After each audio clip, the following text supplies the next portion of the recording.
I'm pretty much facing south right now, and the sun comes up in the southeast at this time of year. And I'm just wondering, I can't remember. I mean, it's only like, oh, it's like 11 o'clock. So it's not like the sun is scheduled to be directly overhead during the noon hour here. It pretty much rises in the southeast and sets in the southwest during December in California. I mean, this is the time of year when there's supposed to be 24 hours of sun in Antarctica. But you can see that how, like, if the sun is rising in the southeast over here, and then it's arcing across the sky, setting in the southwest, it's clearly arcing the other way. I mean, it kind of checks out as far as like the 24-hour sun in the south is concerned. I still don't, I don't think it makes much sense that Earth could be a ball with this 24-hour sun circling in Antarctica, and it's still arcing across the sky here in California. Isn't there like a whole, like, curvature of Earth blocking? I mean, I don't understand how that would work. I'm sure they probably modeled it to the point where they make it make sense, but I would think we wouldn't see the whole sun like this if there was, because I'm way past the equator, north of the equator. So it just seems unlikely that I would even be able to see the whole image of the sun during the winter if it's circling this southernmost point. Although I can sort of deduce from what I can see from the sun rising in the southeast and setting in the southwest, I get the impression that the sun is arcing towards the south, and it's likely circling, I mean, basically the analemma pretty much tells us that whatever's happening in the north is happening in the south. The analemma is location dependent, but it's always going to be it's the charting of the sun's path throughout the entire year. You just take note of where the sun's at, at a particular point in the day, and you just go out every day, and then you make note of where the sun's at, and you end up getting the figure 8 symbol on its side, and it's the bigger loop is going to be in the south if you're in the north, or if you're in the south, you're going to see the bigger loop in the north. I mean, it pretty much is telling you that what happens in the south happens in the north. It's a figure 8. There's 2 loops. At the equator, it's like more of an infinity symbol. It's like equal, which makes sense. It's the equinox, the equator. That all seems pretty basic to understand. I mean, what we're dealing with is like a dual polar sky or whatever, where the sun makes 2 24-hour sun loops. I mean, it's a figure 8. You can see it's circling. I mean, it's really wild when you think about how the image of that is seen in the analemma. It's making a loop. It's so wild, though. It's like I'm trying to understand how that really, because it's a figure 8, and so if it's circling the southern part of the world right now, and we're still seeing it here in the north.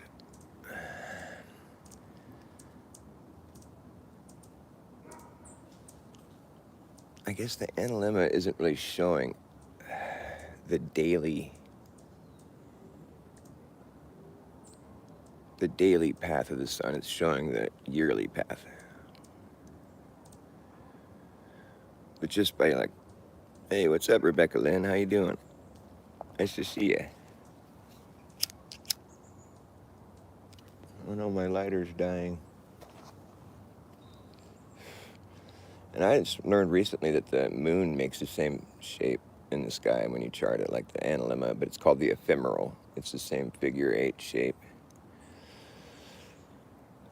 I've got my own my own philosophy or theories about what we see in the sky that I've come up with on my own. Just at a certain point, I realized I'm like, we've just been told a story about the sky, and it's been interpreted in such a way to where we're supposed to believe we're living on a ball that's spinning and orbiting the sun, while everything remains undisturbed, appearing as though it's a emotionless, level plane.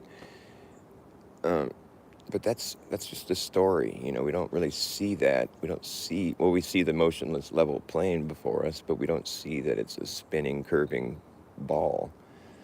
That's something we're just supposed to believe based on how they've mathematically modeled the sky by using calculations and observations, but not necessarily measurements, you know, where it's like the Earth doesn't measure, doesn't appear to be a ball. I mean, we can't find any curvature, we can't measure it, detect any motion or rotation specifically.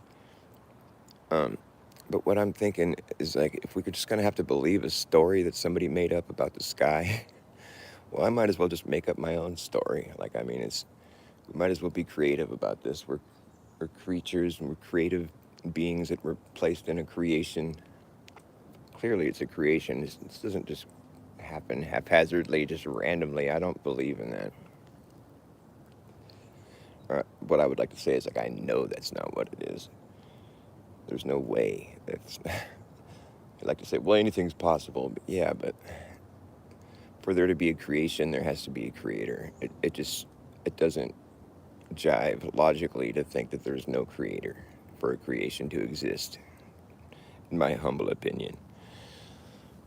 But what I think we're looking at in the sky is the sun being like the source of energy, the sole source of energy. Soul, they call it S-O-L. That's the Latin. The soul, they call it the soul, the sun. A son is something you give birth to. Well, the sun belongs to the earth. The earth would have given birth to a son. The sun came from the navel of the earth. There is a navel of the earth where there's a whirlpool in the center of the earth. And the sun would be born from the navel of the earth. It would break off an umbilical cord and activate, just give birth to a sun. It shoots way up in the sky. This is all God's creation. The sun isn't God. It's all part of God's creation. But, like, this is just my interpretation, by the way. I'm not saying this is a fact or anything. This is just my story I made up. The sun is given birth to by the earth. It shoots out of the navel of the earth, and it goes up in the sky and activates, and life begins. And each being, each soul that is spawned on earth it's a spark of life that's granted to us by creation. You know, it's a visible spark that can be witnessed. I mean, it's just like this. I incorporate a lot of facts into my story, but so the spark of life you're given is energy. It's a light. You can see it. This is a real thing. And so, where would you draw your spark of life from, your energy? From a source, you know, a soul. Like, you draw your soul from the soul, the sun, the source. I don't know how it all works or what it looks like when it happens, but I know that we have a light, it's energy that is granted to us, our soul. We draw it from the source, the source of soul, a soul source, sun source, the soul, sun that's been spawned from the navel of the earth. And this is why we see sunspots, because every soul that is spawned is drawing directly from the soul source, and it takes away from this source. So you see sunspots happen when there's a lot of souls being spawned. There's a lot of sunspots being seen. When there's not a lot of souls being spawned, like more recently, like after the jabs were rolled out, the birth rate dropped incredibly, like went way down. Worldwide, the birth rate was reduced greatly. And at that same point in time, there was a great reduction in sunspots being observed. It was discussed, you know, it was widely discussed amongst scientists. They were like concerned, well, there's not that many sunspots. We haven't seen it like this in a long time. And I'm thinking, well, yeah, because there's not that many souls being spawned right now. So by all this, we can sort of deduce that there's a finite number of souls in the sun. I think when we pass away, our spark of life, it has no choice but to dissipate into the environment around us. You know, the energy, your life source just leaves your physical and it just dissipates into the realm. And I think ultimately is just pulled back to the source again. It's recycled unless you shine bright enough and you can become a star in heaven. And we see these stars in heaven. We see like so many stars up in heaven, and those are just smaller lights. They're part of the sun. They're like all parts of the source, And I think we see like a whole sun's worth of souls in the sky, and some. I think we're on our second sun, and I think we can we can deduce this by understanding what a sun looks like when it's finally spawned its last soul. When a sun finally spawns its last soul, the sun is like plasma substance of sorts. We don't really quite understand it, even though we are it. I mean, kind of.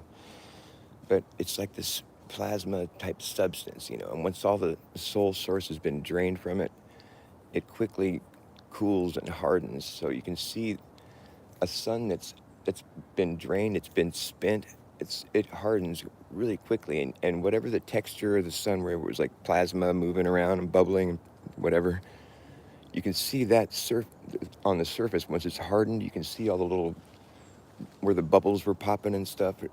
There's all these craters all over it, where you can see the texture of what the sun's surface would have looked like before it hardened.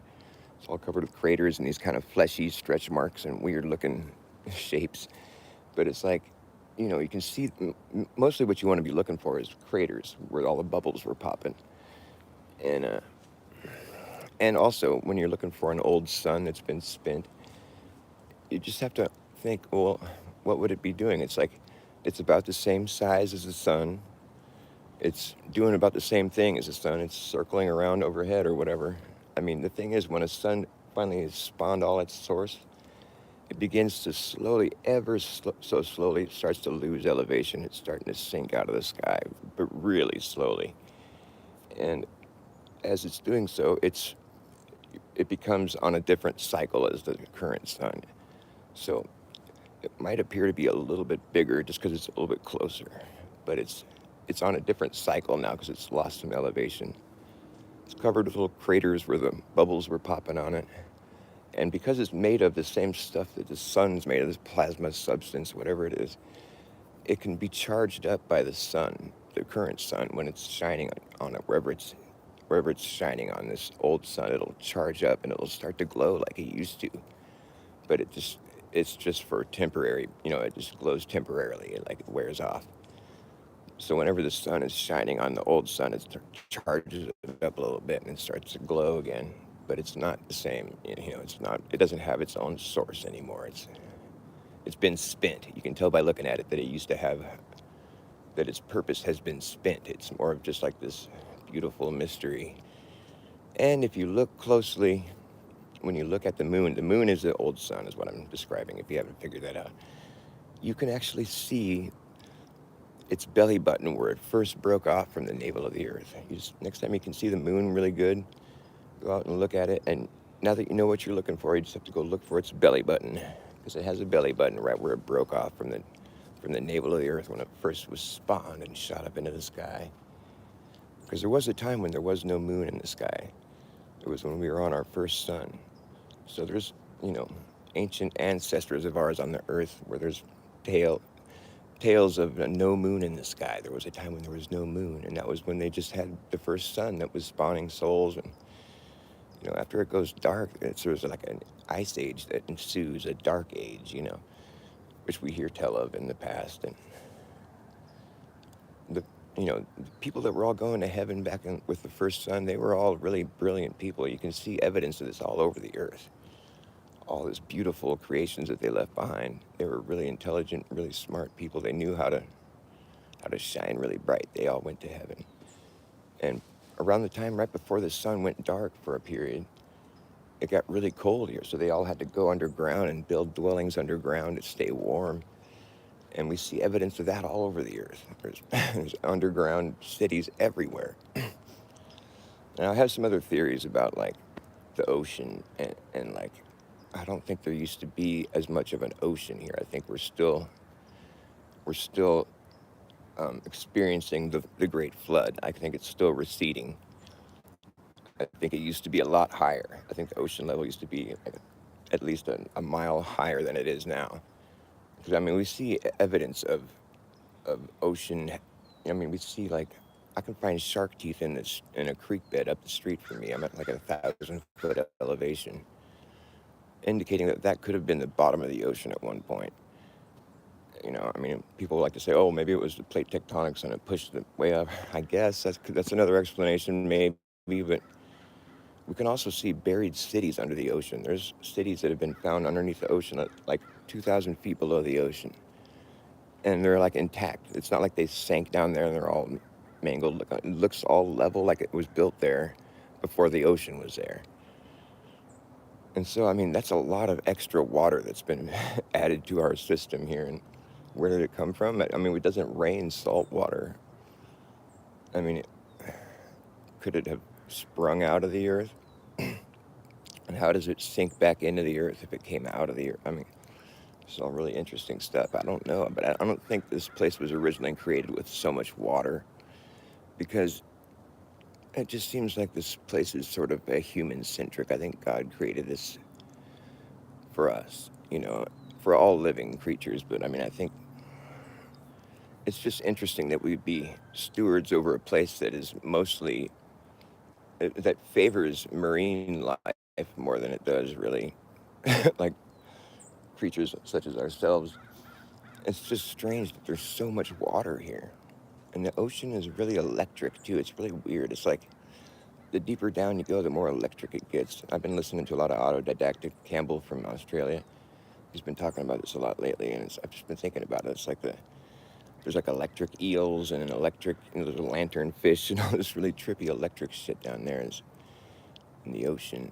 And it's like those crabs, those horseshoe crabs that have the blue blood. You know, it's like there's blue-blooded creatures in the ocean. The marine life has got blue, and it's because there's a high content of copper in their blood. It's like, and copper is highly conductive. It's electric. You know, there's all this electric stuff from the ocean. It's really interesting. I've just been thinking about that a lot lately. I'm like, what is this deal with the ocean? There's so much water. We've had to like, and I've thought about like the undersea cables that have been laid between all the continents.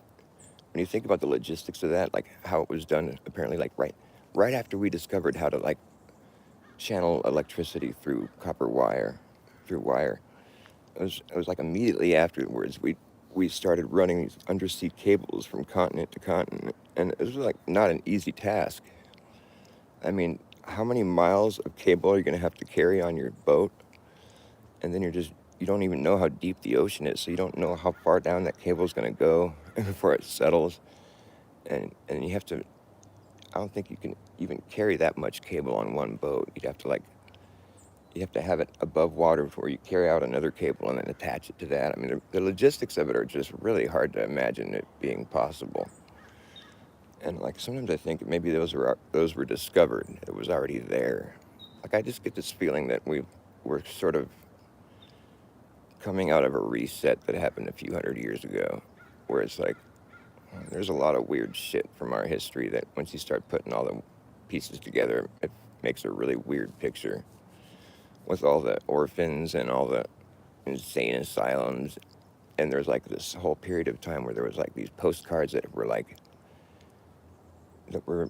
that were all basically showing like this advertising like selling babies. There was like this whole like period of time where that was like there was like postcard art that was all about babies being for sale, the Cabbage Patch Kids, and like these stork deliveries of babies and like babies for sale. It was like this whole period of time where there was like propaganda geared towards making everyone okay with the idea of buying kids. It's like we didn't. There wasn't like this. It seems like we were just like starting to learn about like children or something. Like it was like this new idea. And where did all these orphans come from? And why is all these people in these insane asylums? Like what a weird thing. We wouldn't expect to see that in like a a civilization that's just starting off, like for instance in America, or it's all over the world though. But like, why would we have so many insane asylums and so many orphans? they like to explain it by saying because of the wars, but I don't know if that's a good enough excuse.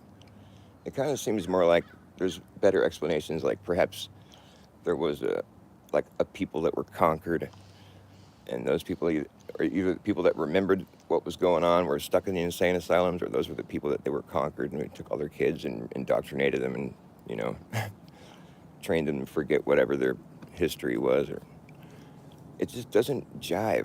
There's so many people that are talking about it too, where it's just like there's something really strange about the hundreds of thousands of orphans that were worldwide. It wasn't just like a phenomena that was happening here in America. It was all over the place. Really strange shit. And all the whole discussion of all the old buildings that were like, it's just surprising to see the level of knowledge that was. I mean, the Capitol buildings and all over the world that all resemble each other with these beautiful designs, architecture, with this engineering that was just so advanced. I mean, it's the work of a really mature society, the type of society you wouldn't expect to be selling children. It just doesn't jive, man. I don't get it. It doesn't make sense to me. Is there anybody in here? Hey, boy. Nice to see you. I don't know if you're still here. It says 0 on my end. I usually have 0 people watching me. I'm used to it. I guess I'm just not very entertaining. What was I going to do? Oh, yeah, I'm grabbing a cigarette.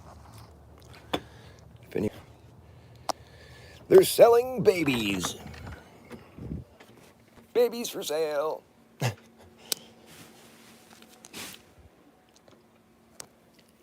When you hear about the old, incubators that were at the world fairs and stuff, it was like this thing that was like, they were talking about it as though it was like, well, basically they used to just throw away premature babies. They'd throw them in the garbage. That was what the history tells us.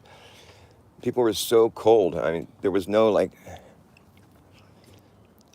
just sounds like people were still coming to terms with children and how to deal with it.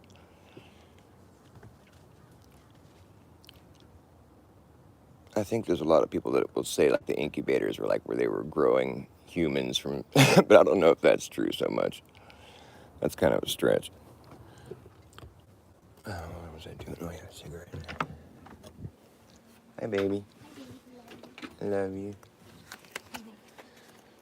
I'd like to do a presentation with you sometime about all that stuff we were learning about. It's very telling from past generations to where we've been now, and just seeing how we've got a little more empathy, but it's still there's still some problems, the parent-child thing. But yeah, I mean, it seems like our society is still really kind of immature.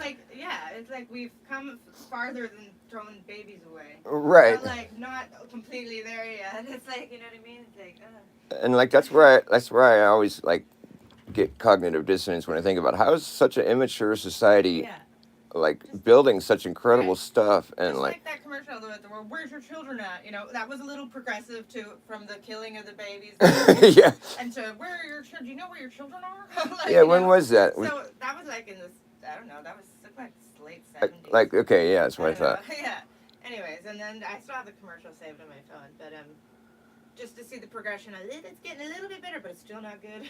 Yeah. Until now. But yeah, and that's when we talk about how they used to sell, selling kids. It used to be a thing that was totally. I think about my own parents. They still do that, really, but. Right. I think about my own parents, my own situation, and it's bad there too, but it's just interesting just to watch the progression and compare it. Yeah. Today. Right. There's still this weird. People are waking up now, though. We know what a name for all the stuff that. What am I trying to say? We know we can see the generational traumas and the. Yeah. People are, teaching each other that now. That's what it seems like. Is our society is suffering from a great trauma. Well, we're waking up to wait a minute, everything that we've our parents did, and some of the stuff even today is still doing that. It's Yeah. There's this lack of empathy.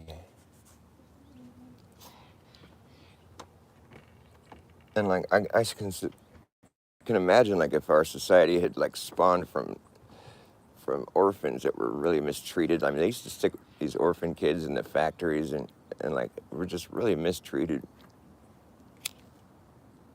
You can just imagine the amount of trauma they had to go through.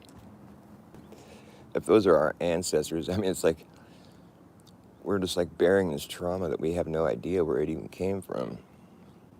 Because it's generational and that shit gets handed down, you know. There's a lot of people that can trace their ancestry back to an orphan, you know, and that's like the dead end because they don't know where that orphan came from. I've heard a lot of people talking about that.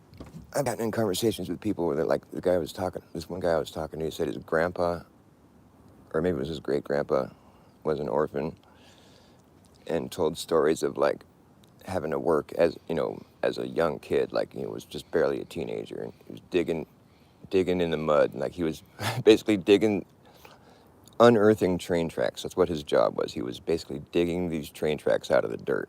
That's what his job was. It just seems like, okay, well, that's interesting. Uncovering train tracks that were buried in the dirt.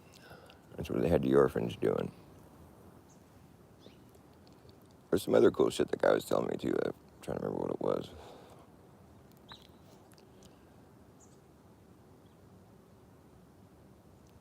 I forget. That was one thing that really caught my ear though. I'm like, uncovering buried train tracks, huh? It's like these railroad tycoons. They just got a bunch of orphans and went out and uncovered all the tracks. I mean, I'm sure we built some railroad tracks too, but like, I get the impression sometimes that like a lot of this infrastructure was here already.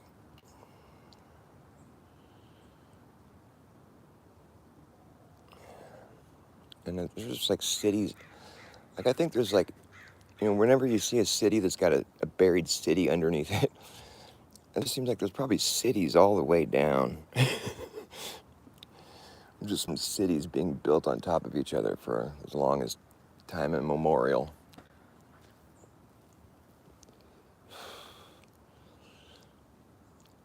It's cities all the way down. Just in my town right here in Los Gatos, California, I've done some investigating on this note where there's like an old brick building in the middle of town. It's called the Kenyatta Building. It's spelled Canada, but it's got like a little wave above the N, you know, the little Kenyatta. And it's an old building. I've done some research on it, and it's a two-story building, you know, like at first glance. And the history that I've read upon it, it explains how it was a two-story building built by this guy or whatever, this Spanish dude. But like when you go and you look at the building, you can see that the bricks go below the street level, and there's actually these drains in the gutter next to the building, where you can look down into the drain and you can see that the bricks go way down, and there's actually windows below the street level. You can see like there's two different drains you can look through, and you can see the bricks go way down below the street level. You can see windows in both drains. You can see windows in the wall. It's like, who makes a foundation out of brick? And like, why would you put windows in it? The building is clearly, there's another floor that goes below the street level, at least another floor. But it doesn't say anything about that in the history when I read about it. And then across the street, there's like a newer looking building. It's got like wood paneling on it and stuff. It looks newer. But it's got a sunken courtyard in the middle of it where there's like businesses that are below the street level down in this courtyard. And I can't imagine how that would be a design anybody would think is a good idea. Because all the businesses down at the lower level, I got to go there and do some investigating and ask them. Because it's like, do they have bathrooms in that lower level? I mean, do they pump all the wastewater up? Like, how does that even work? Why would you? I mean, just the logistics of that seem just unreasonable. Why would you put buildings below street level? And I'm just thinking, well, it's a newer building, so like, I don't know if this is like really playing into my whole idea that perhaps the town is like buried. There's like the street level has been raised like a whole floor at least. But then I was looking behind the wood paneling on this building, there's bricks. So it's actually an old brick building just made to look newer. And there's evidence of like, you know, this sunken, this buried, like at least a whole floor of level worth of street level that's been raised. There's no discussion of this in any of our history. What I want to do next is go find out, like see if I can find the blueprints for that Kenyatta building and see if it actually shows what we can go visibly see. There's a physical proof that the building the bricks go another floor below the street level. And if it doesn't say anything about a third floor in the blueprints, then those blueprints, I'd like to be able to get some like actual like journalists like investigating this with me, where we can get it, just have people start to talk about it. Whereas, well, how come the blueprints don't show what we can go see with our eyes? What's going on here? Why is there a whole floor below the street level? It'd be really interesting to go do some investigating. Doesn't look like anybody's in here or anybody cares what I'm talking about. Maybe I'll just end my show. Nobody ever likes to watch me. I'm just like so lonely. So lonely. Maybe I'll play some music.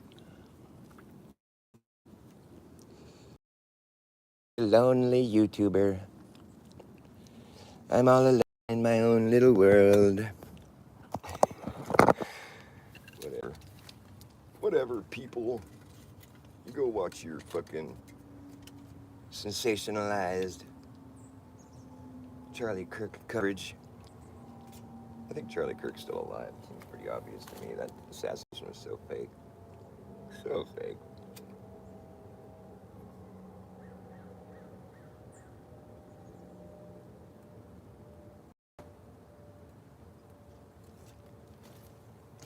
It wasn't a real neck wound. No, not at all. And that wasn't the sound of a gun. That was stage tech. That wasn't real. It's all fake. And the way everybody's acting in Turning Point since then is just proof of that. They all know it's fake. They're all fake. Charlie Kirk faked his death. He wanted out. And it was probably just like, it's like an inside job with Israel and the United States government. They're all like in on it together. They're like, okay, Charlie, you don't want to support Israel anymore. We're going to have to step out, and we're going to have to do it in a way where like, you go down as this martyr or something, and Turning Point gets back on track with supporting Israel, and we just kind of forget about that whole little hiccup there, and where you started,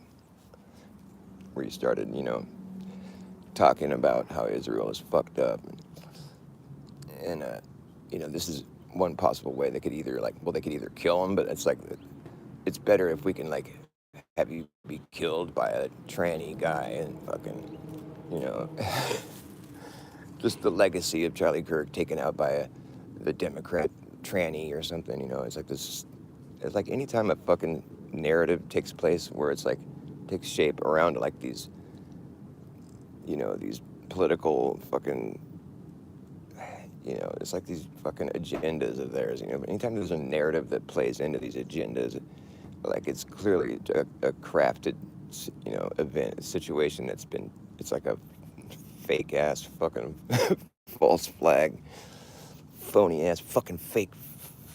They're all full of it. It's pretty much how you can spot a hoax. It's like, well, if it ticks any of these boxes, and it's obviously not organic, because boxes are not organic. They are man-made. Right? Am I right? I'm right.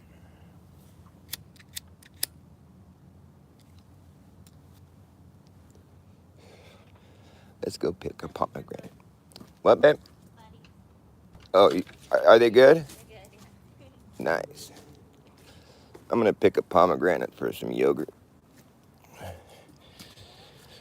We got a bunch of pomegranates this year, more than we know what to do with. Look at this tree, it's beautiful. I don't know if you can see it, the sun's kind of shining bright. A lot of pomegranates down here, some of them are going to waste, unfortunately. Ooh, this one's ready right here. Oh yeah, beautiful, look at that. Mm-hmm. Yeah, put the pomegranates in some nice organic vanilla yogurt. Oh, it's so good. So good. Good for you too.